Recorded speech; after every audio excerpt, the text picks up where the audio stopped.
Hello student, welcome to your YouTube channel quantum foundation classes. आज हम बात करेंगे 10th की साइंस के बारे में। विज्ञान सब्जेक्ट 10th में जो है इसके बारे में बात करेंगे। तो ये विज्ञान का सिलेबस हो गया। पहला में क्या लिखा है, रासायनिक अभिक्रिया एवं समीकरण। सेकेंड यूनिट में अम्ल, क्षार एवं लवण। थर्ड में धातु एवं अधातु। फोर्थ में कार्बन एवं उसके यौगिक। फाइव्थ में तत्वों का आवर्त वर्गीकरण। सिक्स में जैव प्राकरण, नियंत्रण एवं समन्वय, जीव जनन कैसे करते हैं। 9 में अपन पढ़ेंगे आनुवंशिकता एवं जैव विकास, प्रकाश परिवर्तन एवं तथा विवर्तन, मानव नेत्र तथा रंग बिरंग संसार, विद्युत धारा के चुंबकीय प्रभाव, ऊर्जा के स्रोत, हमारा पर्यावरण। और 16 नंबर पे है प्राकृतिक संसाधनों का संपोषित प्रबंधन। तो चलिए हम स्टार्ट करते हैं। आज हम पहली क्लास पढ़ेंगे फर्स्ट यूनिट में रासायनिक अभिक्रिया एवं समीकरण। चलिए हम स्टार्ट करते हैं रासायनिक अभिक्रिया एवं समीकरण। अध्याय 1 रासायनिक अभिक्रिया एवं समीकरण। आपने दैनिक जीवन की निम्नलिखित परिस्थितियों पर ध्यान दीजिए और विचार कीजिए कि क्या होता है तब गर्मियों में कमरे के ताप पर दूध को खुला छोड़ दिया जाता है। गर्मियों में कमरे के ताप पर जो बंद कमरा रहता है उसमें जो मिल्क रहता है उसको खुला छोड़ देते हैं, मतलब उसको ढकते नहीं, ढक देंगे तो खराब हो जाएगा। लोहे का तवा, तसला, कील को आंध्र वायुमंडल में खुला छोड़ दिया जाता है ताकि वो चिटके न। अंगूर का किण्वन हो जाता है, भोजन पकाया जाता है, हमारा शरीर भोजन को पचा लेता है, हम सांस लेते हैं। ये सारी चीजें क्या होती है, दैनिक जीवन, मानव के दैनिक जीवन में ये सारी चीजें चलती रहती हैं, परिस्थितियां चलती रहती हैं। इन सभी परिस्थितियों को प्रारंभिक वस्तु की प्रकृति तथा पहचान कुछ न कुछ बदल जाती है। पदार्थ के दैनिक तथा रासायनिक परिवर्तनों के बारे में हम पिछली कक्षाओं में पढ़ चुके हैं। 9th कक्षा में इसके बारे में हम लोग पढ़ चुके हैं। जब कोई रासायनिक, यहाँ पे लिखिएगा, जब कोई रासायनिक परिवर्तन होता है तो हम कह सकते हैं कि एक रासायनिक अभिक्रिया हुई है। मतलब जब कोई रासायनिक परिवर्तन होता है तो हम उसे यह कह सकते हैं कि एक रासायनिक अभिक्रिया हुई है। आप शायद सोच रहे होंगे कि रासायनिक अभिक्रिया का वास्तविक अर्थ क्या है, हम कैसे जान सकते हैं कि कोई रासायनिक अभिक्रिया हुई है। इन प्रश्नों के उत्तर पाने के लिए आइए हम क्रियाकलाप करते हैं। आइए हम आगे देखते हैं। ठीक है, इसमें सावधानियां क्या क्या रखनी है। इस क्रियाकलाप में शिक्षक के सहयोग की आवश्यकता है। सुरक्षा के लिए हाथ आंख पर, सुरक्षा के लिए छात्र जो है तो वो आंखों में चश्मा पहन लेंगे तो उचित रहेगा, क्योंकि चिंगारी उंगारी लगती है तो आंख में ही डायरेक्ट ना पड़ जाए। लगभग 3 से 4 सेंटीमीटर लंबे मैग्नीशियम रिबन को रिगमाल से रगड़कर साफ कर लीजिए। ये रिबन जो है उसको रिगमाल से रगड़कर साफ कर लीजिए। इसे चिमटे से पकड़कर स्प्रिट लैंप एक होता है जो स्प्रिट से लैंप जलता है, या बर्नर से उसका दहन कीजिए, उसको जलाइए। मतलब चिमटी से पकड़िए, मैग्नीशियम रिबन को रिगमाल से रगड़कर साफ कर लीजिए, फिर उसे चिमटी से पकड़ के उसके जलाइए तथा इससे बनी राख, उससे जो राख बनेगी वो कांच के गिलास में इकट्ठा कर लीजिए। कांच के गिलास में इकट्ठा कर रहे हैं, ये जला रहे हैं चिमटे से पकड़ के, ये बर्नर हो गया। चित्र 1.1 में दिखाया गया है। मैग्नीशियम रिबन का दहन करते समय इसे अपनी आंखों से यथासंभव दूरी बनाएं, मतलब अपनी आंखों से थोड़े दूर बना के रखें। आपने क्या प्रशिक्षण किया, चलिए आगे देखते हैं। डायग्राम बना लेना है। आगे हम देखेंगे, आपने देखा कि चमकदार श्वेत लौ के साथ मैग्नीशियम रिबन का दहन होता है और यह श्वेत चूर्ण में परिवर्तन हो जाता है। यह मैग्नीशियम ऑक्साइड का चूर्ण है। बायोमोलेक्युलर ऑक्सीजन तथा मैग्नीशियम के बीच होने वाली अभिक्रिया के कारण बनता है।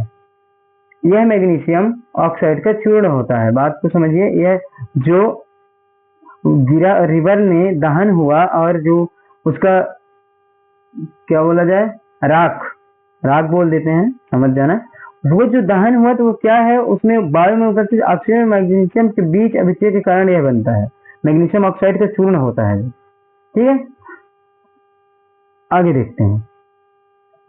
1.2 एक परख नली में लेड नाइट्रेट का घोल लीजिए, इसमें पोटेशियम आयोडीन का घोल मिला लीजिए, अपने क्या प्रशिक्षण किया वो देख लीजिए। 100 कोका का परख नली में कुछ दानेदार जिंक लीजिए, इसमें तनु हाइड्रोक्साइड अम्ल सल्फ्यूरिक अम्ल लीजिए, इसको मैं दिखा देता हूँ आप लोगों को, ये नीचे होगा शायद 1.3। फिर सावधानी में अम्ल का इस्तेमाल सावधानी से कीजिए। क्या जस्ते की दाने के आसपास कुछ होता है, यह दिखाई देता है। शौकाकार फलक से परख नली को स्पर्श कीजिए, शौकाकार फलक से परख नली को स्पर्श कीजिए।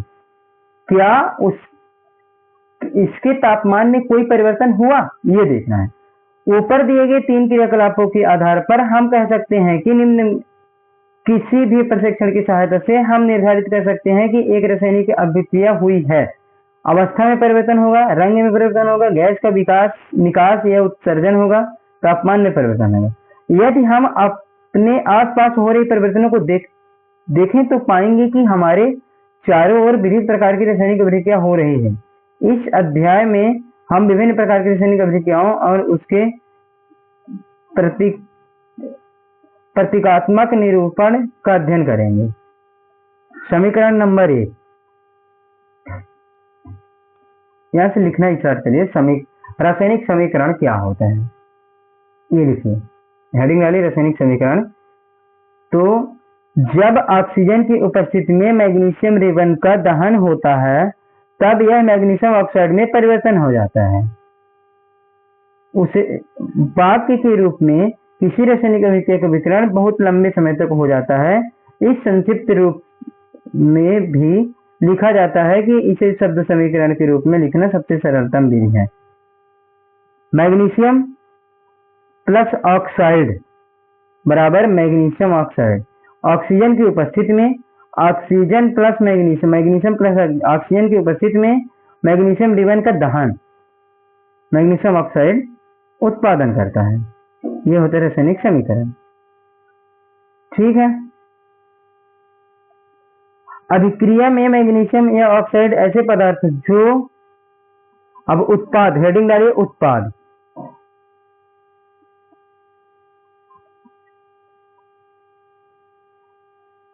हेडिंग डालिए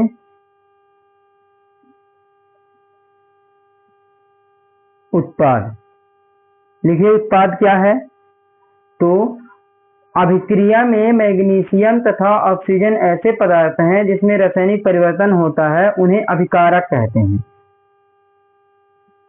अभिकारक भी लिख लीजिए, अभिकारक, उन्हें अभिकारक कहते हैं। इस अभिक्रिया से एक नए पदार्थ मैग्नीशियम ऑक्साइड का निर्माण होता है, इसे उत्पाद या उत्पादित मतलब उत्पाद कहते हैं, यानी कि बनना। तो यहाँ पे हमारे 2 क्वेश्चन बनने हैं। पहले आप हेडिंग डालेंगे अभिकारक, तो अभिकारक को लिखते लिखते उत्पाद भी लिख जाएगा। पहले हेडिंग डालें उत्पाद। तो अभिक्रिया में मैग्नीशियम तथा ऑक्साइड ऐसे पदार्थ हैं जिसमें रासायनिक परिवर्तन होता है, उसे अभिकारक कहते हैं। इस अभिक्रिया से एक नए पदार्थ मैग्नीशियम ऑक्साइड का निर्माण होता है, उसे उत्पाद कहते हैं। ठीक है, नेक्स्ट चलते हैं। इतनी चीजें हम छोड़ देते हैं, इसमें मेन चीजें अब हम लेते हैं, क्योंकि मेन चीजें लेना ही सही रहेगा। चलिए इसमें लिख लीजिए मैग्नीशियम Mg ऑक्साइड O2 बराबर मैग्नीशियम ऑक्साइड होता है। ठीक है, एक हेडिंग 1 डालिए रासायनिक समीकरण।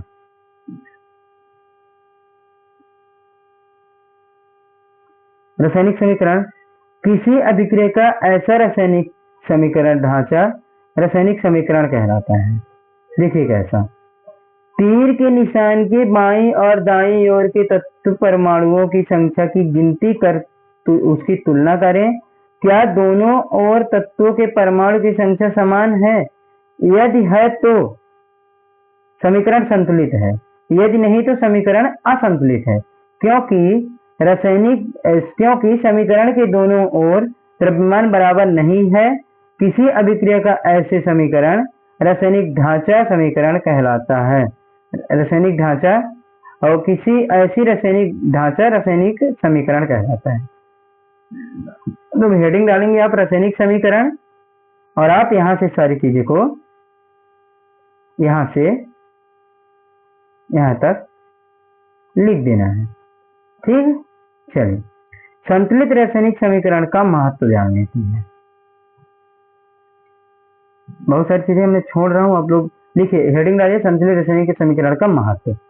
किसी भी रासायनिक अभिक्रिया में द्रव्यमान का न तो निर्माण होता है और न ही विनाश, अर्थात किसी भी रासायनिक अभिक्रिया के उत्पाद तत्वों का कुल द्रव्यमान अभिकारक तत्वों के कुल द्रव्यमान के बराबर होता है। उसे हम संतुलित रासायनिक समीकरण का महत्व कहते हैं। ये रासायनिक संतुलित समीकरण का महत्व होता है। इसे हम दूसरे शब्दों में भी जान सकते हैं। रासायनिक समीकरण रासायनिक अभिक्रिया के पहले एवं उसके पश्चात प्रत्येक तत्व के परमाणुओं की संख्या समान रहती है, इसलिए हम कंकाली समीकरण संतुलित करना आवश्यक है। हमें कंकाली समीकरण को संतुलित करना आवश्यक है। ठीक है, यहां तक हम लिख लेते हैं इसको। सल्फ्यूरिक अम्ल, जिंक सल्फेट हाइड्रोक्साइड, पहले क्या होगा, समीकरण को संतुलित समीकरण दर्शाते हैं। ये समीकरण संतुलित किया है। ऐसे हमें बहुत सारी चीजें संतुलित करने के लिए मिलेंगी, तो मैं उसको आप लोगों को संतुलित करके दिखाऊंगा। देखिए क्या होता है, जिंक का क्या होता है, जेडीएन, फिर सल्फ्यूरिक अम्ल H2SO4, फिर जिंक सल्फेट ZnSO4, फिर हाइड्रोजन H2। देखिए ये क्या किया, पहले हमारे पास इतना था, जिंक हो गया, H कितने हैं 2, तो H2 हो गए, H कितने 1, तो S1 हो गया, O 4 है तो 4 हो गए। ये समीकरण संतुलित है। ठीक है, नेक्स्ट ये वाला बनाइए आप लोग। तत्व zinc, hydrogen, sulphur and oxygen. अभिकारक के परमाणु की संख्या, इसमें अभिकारक जिंक का परमाणु की संख्या 1 होगी, उत्पाद में परमाणु की संख्या 1 होगी, हाइड्रोजन में 2 होगी और उत्पाद में 2 होगी, सल्फर में 1 होगी परमाणुओं की संख्या और अभिकारक की संख्या, और उत्पाद की 1 होगी, ऑक्सीजन में 4 होगी और परमाणु में उत्पाद में भी 4 होगी। ठीक, ये भी लिख लीजिए। हाँ आ रहा